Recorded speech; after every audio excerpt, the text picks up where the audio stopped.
Hello everybody, welcome to Snyder's Inc. As you are probably hearing this, and listening to this, and watching this, and all the above, I'm at my family's place having Thanksgiving dinner because they're doing a Thanksgiving dinner today.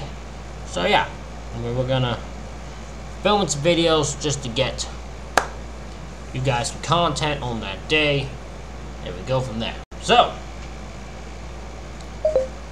this is from Chillin' Scares, and this is 5 most disturbing Craigslist ads. We're gonna get right into this, ladies and gentlemen. Hit the like button, hit subscribe button, comments, link down below. Let's go.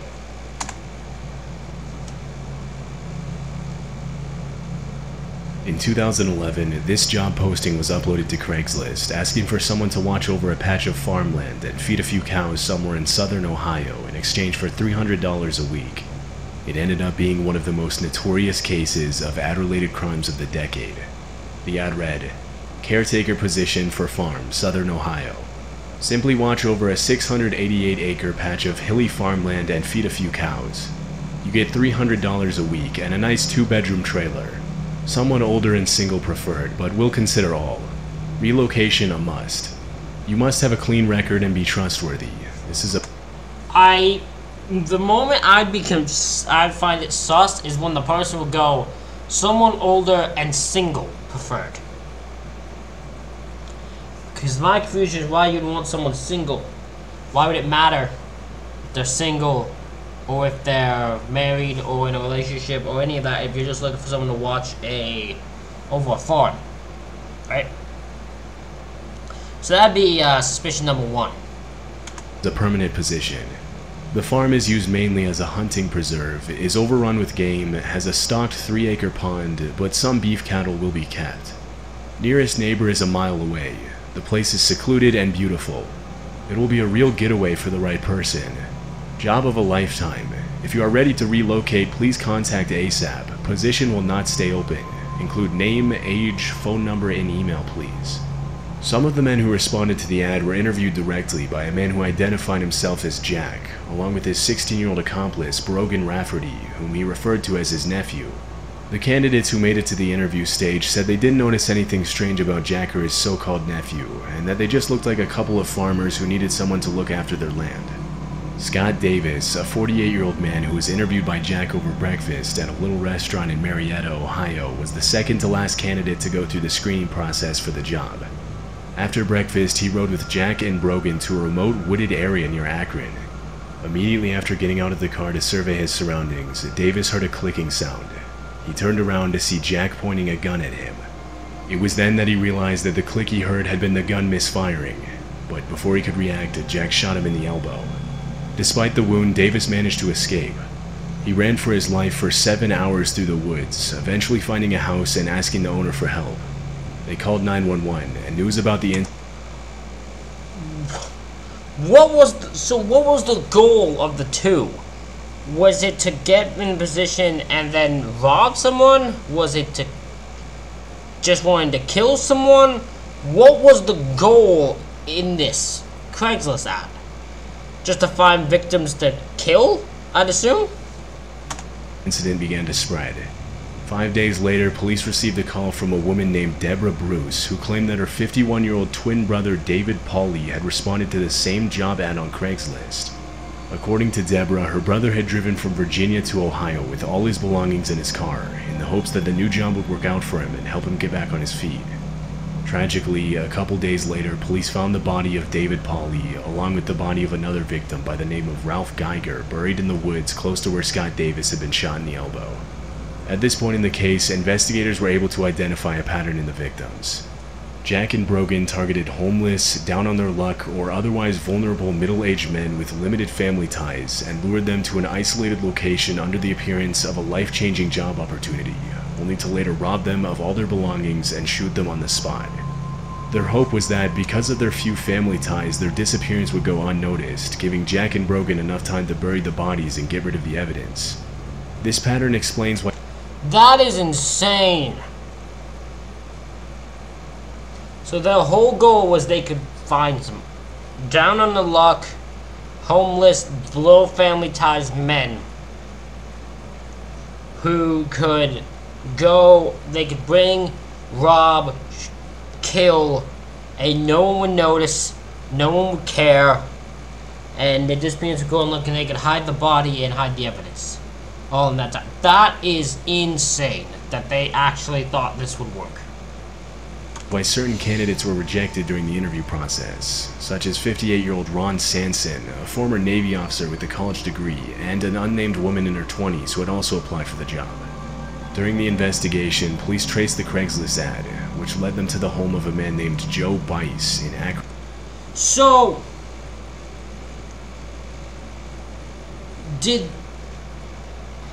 hold on, I need to go back in, I missed one part. And an unnamed woman in her 20s. This pattern explains why certain candidates were rejected during the interview process, such as 58-year-old Ron Sanson, a former Navy officer with a college degree, and an unnamed woman in her 20s who had also applied for the job.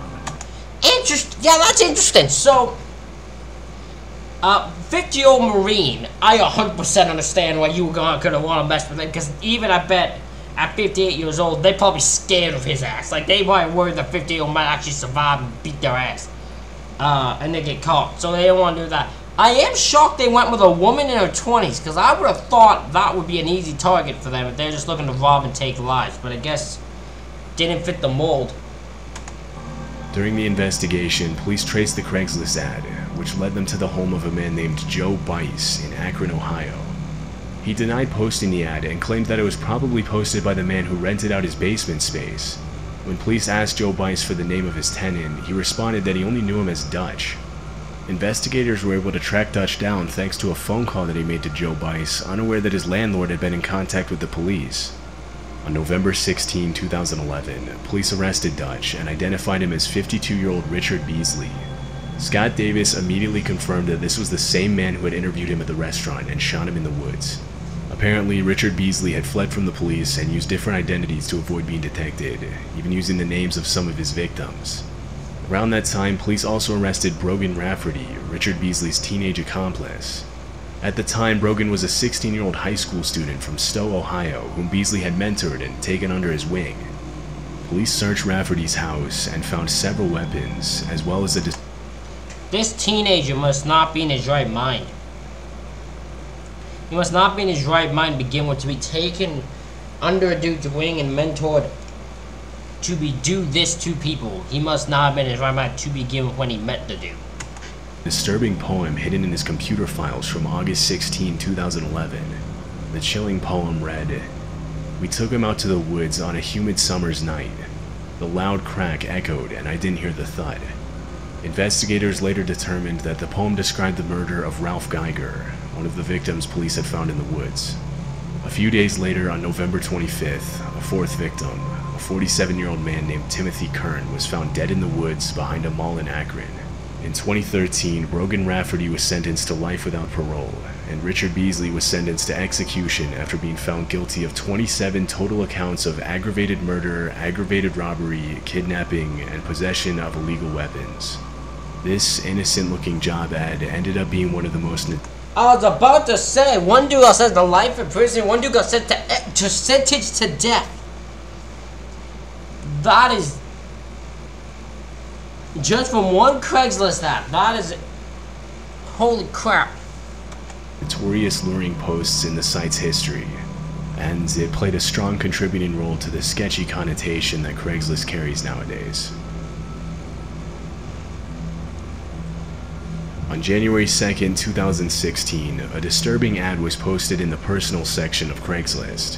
The personal section was a place where people could post personal ads for a variety of reasons.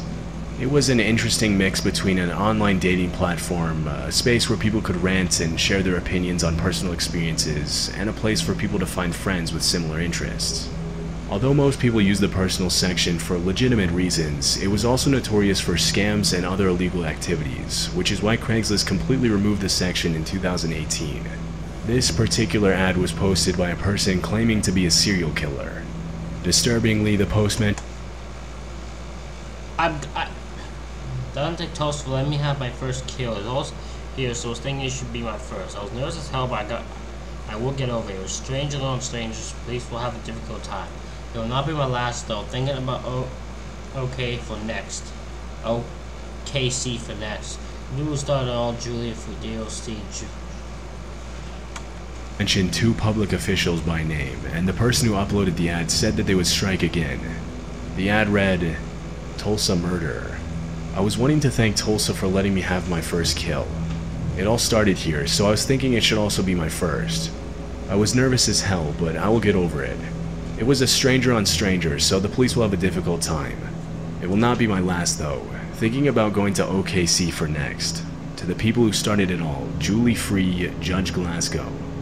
On the day that it was posted, the ad was immediately reported to the police, and an investigation was launched by the Tulsa Police Department. Specifically, the ad thanked a woman named Julie Free, an employee of the Department of Corrections, and Judge Glasgow, who worked in the probate division of the Tulsa County District Court.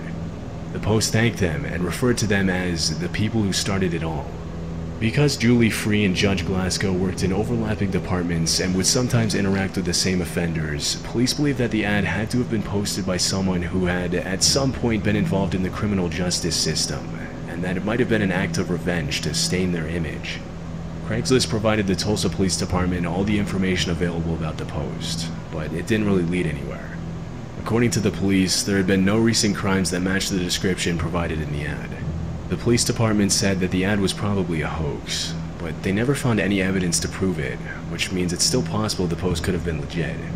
The homicide unit claimed that they had seen a similar situation before when a 918 number texted random people disturbing questions about where to bury a body. The thing about the ad that alarmed the police was that it specifically named two public officials, but to this day it hasn't been confirmed whether this was just some sort of revenge hoax, or if something much more sinister was going on. Oh, so this is one that didn't even lead to something. This didn't even lead to someone being caught. This is one just could have gone anywhere, could have meant anything, could have led to anything. In August of 2014, an 18-year-old girl named Haley Turner posted a Craigslist notice stating that she was, quote, looking to be abducted and taken away. Although the post immediately gained a lot of online attention, as far as I was able to find, images of the actual ad itself are no longer available. On August 7th, Haley left her house in Michigan and told her mother that she was going to run an errand. A few minutes later, she called a friend on the phone. During the conversation, she mentioned to her friend that she had noticed a man lying in the ditch in the middle of the road, and that she was going to get out of her car to see if he was okay. A few seconds later, Haley uttered the words, "He has a gun," and the phone was suddenly disconnected. Terrified, the friend immediately called Haley's father, who drove to the area just... So wait, either two things happened here. So she paid someone to fake kidnap her, or maybe she paid someone who actually kidnapped her. Like, went beyond what she wanted. Either that, or someone saw the ad and decided just to kidnap her. That was just the way it went. Just north of Ohio in Bedford Township and found his daughter's car running in the road, but Haley was nowhere to be found. Haley was immediately reported as a missing person, and an investigation was launched to find her. Strangely, police found that at 10:06 p.m. on August 7th, Haley had rented the DVDs for two movies from a family video store a few miles from Toledo, Ohio. The phone call with her friend had taken place a few minutes after that. 16 hours after her disappearance, a local resident found Haley standing at a random corner holding a puppy in E-Course near Detroit. Although she was completely unscathed, she claimed that she had been abducted at gunpoint the night before and that she had jumped from a moving vehicle to escape her captor. The whole story didn't really seem to add up, and police had... Yeah, if you're gonna go with a kidnapping thing, you gotta commit. You gotta go full, or at least be gone for a while before you make the return. I had a hard time believing her. The video footage from the DVD store where she was last seen didn't show anything suspicious, and there were no signs on her body suggesting that she had been attacked. After hours of questioning, Haley Turner eventually confessed and pleaded guilty to causing a false police report to be filed. She was sentenced to 3 years probation and 1 month of community service, and was fined $15,000 to reimburse the sheriff's office for the 16-hour search. Although her motives for faking her own abduction were never revealed, her mother mentioned that it had been an emotionally difficult year for her daughter, and that although she didn't justify her behavior, she interpreted the fake abduction as a cry for help. Some of Haley's other strange Craigslist posts indicated that she had a tendency to seek attention online, but these posts have since been deleted and are no longer publicly available. Disturbingly, police revealed that one man did actually respond to the ad, but Haley decided to fake her disappearance by herself instead of communicating with him. The fact that someone responded to this ad and was willing to carry out the abduction of an 18-year-old girl for money is pretty concerning. And what makes this even creepier is that the man who responded to Haley's ad asking to be abducted was never found by police. I am curious. Like, are you finding that weird that there was someone actually out there who was willing to help this girl get kidnapped? Help this girl fake her kidnapping. Like, that is very weird. This creepy post was uploaded to Craigslist on July 21st, 2009 by a man claiming to be a Baltimore area homeowner. The ad pretty much speaks for itself, and it reads, "By now you've probably heard of the Glenn Burney family that stored their 83-year-old grandmother's dead body in a freezer. It turns out that no law was broken. Yep, dumping a body is legal around here. Healthcare workers and other professionals are required to report deaths, but ordinary citizens are not. And apparently no state law prohibits the burial or storage of a body on private property. I'm a laid-off Baltimore area homeowner. After 10 months of unemployment and the future looking even more grim, I'm willing to consider allowing my backyard to be used for body dumping. Call it a private burial if you prefer. I could probably take a half-dozen bodies without arousing the attention of neighbors. It wouldn't hurt to have one under the garden too. Me, a discreet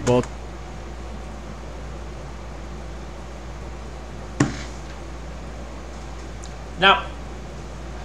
No. No.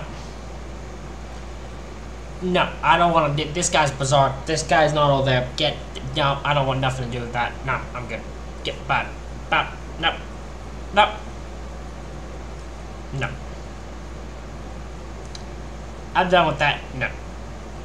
Baltimore County homeowner with a half-acre of easily tillable property on a quiet dead-end street. But what? I'm trying not to pause it much, but I can't. How do you do this? How is this something you post with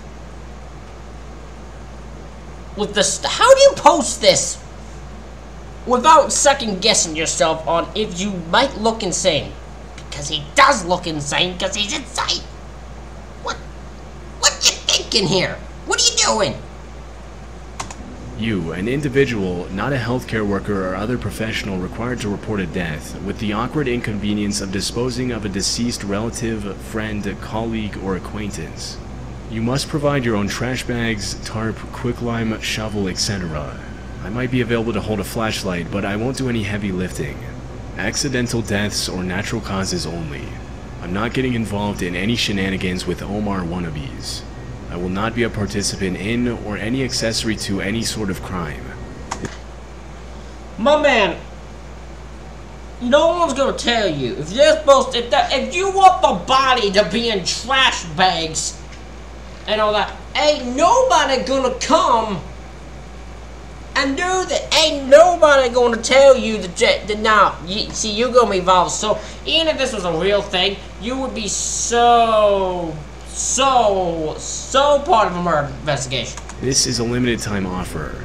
Act now before the state legislature changes the law. If and when the law changes, measures failed 10 years ago after the 1999 incident, you'll be grandfathered, literally and figuratively. Price is negotiable. Serious inquiries only. The post itself is off-putting enough. Yes, it is. But the context behind the ad is even more disturbing. The links in the ad are both broken, but using the Wayback Machine, I was able to find a 2009 version of the website Welcome to Baltimore Hunt, which appears to be a sort of online guide for users to upload news and posts about their experience living in Baltimore. The link in the Craigslist ad leads to a blog post written by a man named Gnome Sane. The article goes deeper into the reasons why he uploaded the ad to Craigslist and what he hoped to accomplish with his underground private burial business. In the comments, more than a few users asked the man if they could use his backyard for a burial. The fact that the uploader of the ad explicitly mentioned that he wouldn't get involved in any criminal activity by burying anyone who hadn't died of natural causes has created a lot of online speculation. Using his backyard as a body dumping location would have been perfectly legal, and the only reason the ad stayed up for so long was because the man wasn't advertising an illegal service, such as burying people who had been murdered. This has made some people think that the only reason why he mentioned that he wouldn't get involved with any crimes in the first place was so that he could keep his ad up on the site, all while responding to emails and getting involved in much more shady body dumping business behind the scenes. But it was never confirmed whether this was actually the case. Despite the disturbing nature of the ad, the claims Noam Sane made in the Craigslist ad are true. In 2009, it was legal for ordinary citizens to abstain from reporting a death and dump a body in Maryland, and the incident that he makes reference to in the ad really did happen. In 2009, police were called to an That is insane, that is an actual thing that happened. You can actually just... There was a time, I don't know if it's changed now, probably has, but there was a time you could literally not report a death and just bury a body and it's illegal. That is unbelievable. apartment in Glen Burnie, Maryland, because the body of 83-year-old Doris Lee Cook was in the freezer. Police were told that the grandmother had died several weeks ago in the apartment she shared with her family, and because they had no money for a proper burial, they stored her body in the freezer for 2 weeks. The other incident that the ad mentions happened in 1999 and involved a 25-year-old father named Richard Marshall, who buried his 4-year-old daughter in a garbage bag in the woods in Severn, Maryland. The little girl had passed away in an accident 8 months earlier, and because no law was broken, Richard Marshall was only charged for littering. Since then, several measures have been proposed to make body dumping illegal in Maryland. Well, that's good to know. I'm glad you took liberties to figure that out instead of apparently just outlawing it. You still just are trying to make measures to make it illegal. In 2007, a 49-year-old woman from Michigan named Anne Marie Linscott posted a generic freelance job ad on Craigslist. Although the ad has been deleted and no evidence was made publicly available due to the sensitive nature of the incident, the 3 people who responded to the ad claimed that it looked like a job posting for a freelance writing gig. Disturbingly, as soon as the 3 people responded to the ad, they were emailed directly by Anne Marie Linscott, who explained that she was actually looking for a, quote, silent assassin for an eradication task. She told the candidates that she was offering $5,000 to anyone who would eliminate a 56-year-old California woman named Carol, the wife of a man. Hold on. Why would you immediately take that left turn? Why would you place do that? Then any person who applies to the ad, you immediately take the 180 turn to I'm looking for an assassin. How do you think that's gonna go? How did you think that was gonna go well? Named Dwayne, who Linscott was having an affair with. According to police reports, Anne Marie and Dwayne had met in an online college course in 2005. That same year they met in person and began their affair when Dwayne traveled to Nevada for a conference. 2 years later, Anne Marie visited Dwayne in California, after which she started making plans to move to the West Coast. That's when she posted the murder for hire ad on Craigslist. After the candidates Grand Rapids. Anne Marie Linscott online simply offered a freelance gig. The devil was in the details. To collect $5,000, silent assassin would have killed a lover's wife in California. It doesn't get, in my views, any more serious with children than that. U.S. Direct Judge Janet Niff said Wednesday. Linscott, 49 of Rockford, a married mother too, was sentenced by the judge of... Hold on, a married mother? She is married herself and she...